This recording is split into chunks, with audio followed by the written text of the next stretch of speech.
Shifting focus now to Jammu and Kashmir, where protests have erupted against Farooq Abdullah, the newly elected president of, re-elected president of the National Conference. Rashtriya Bajrang Dal is protesting, taking to the streets over his comments that he made against the Indian Army yesterday.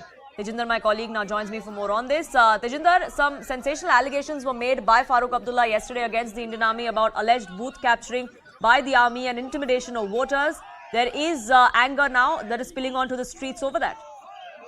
Yes, indeed. Yesterday, Farooq Abdullah, after being re-elected as the president of the National Conference, made some controversial statement wherein he blamed the army. He said that when he was chief minister in Doda, he witnessed army capturing a booth, not allowing the people to go and vote there. And he also warned the army that they should not interfere in the elections when they are held in Jammu and Kashmir next. So now the people in Jammu and Kashmir, they are holding protest. Today, the Rashtriya Bajrang Dal is holding a protest against Dr. Farooq Abdullah, and they demand that Farooq should tender an apology.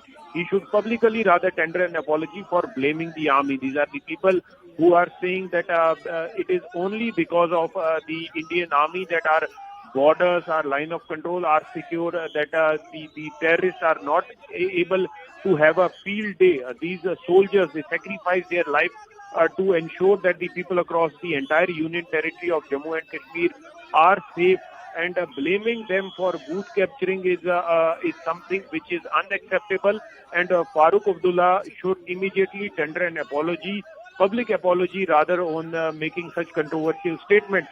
So the activists of Rashtriya Bajrang Dal, they not only held a protest, but they also burned the effigy of Dr. Farooq Abdullah, demanding an immediate apology from him. Yes.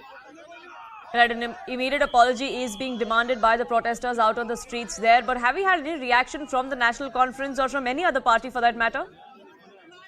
The BJP yesterday, they slammed Farooq Abdullah for making such a controversial statement. Though the National Conference, when we tried to talk to some of the senior leaders of National Conference, they followed what their leader had said, because it is obvious that they cannot take another stand against Farooq Abdullah. But BJP has slammed several former senior defense officials we spoke to yesterday. They also slammed Farooq Abdullah for making such a controversial statement. They said that hundreds of soldiers of the Indian Army, they have laid down their lives since armed terrorism started in Jammu and Kashmir almost 3 decades ago. The Jammu and Kashmir people in Jammu and Kashmir are safe because of our armed forces, which are safeguarding the frontiers 24/7, guarding, fighting terrorists in the hinterland, both in Kashmir as well as in Jammu region. So leveling such serious allegations without any proof is uncalled for, and that too from a former chief minister, a sitting member parliament, and right, on a day when he was re-elected rather, as the president of the National Conference. Yes. Right, so massive controversy there triggered by Farooq Abdullah. Do keep a track of what transpires in the valley there. For the moment, Tejinder, thank you so much.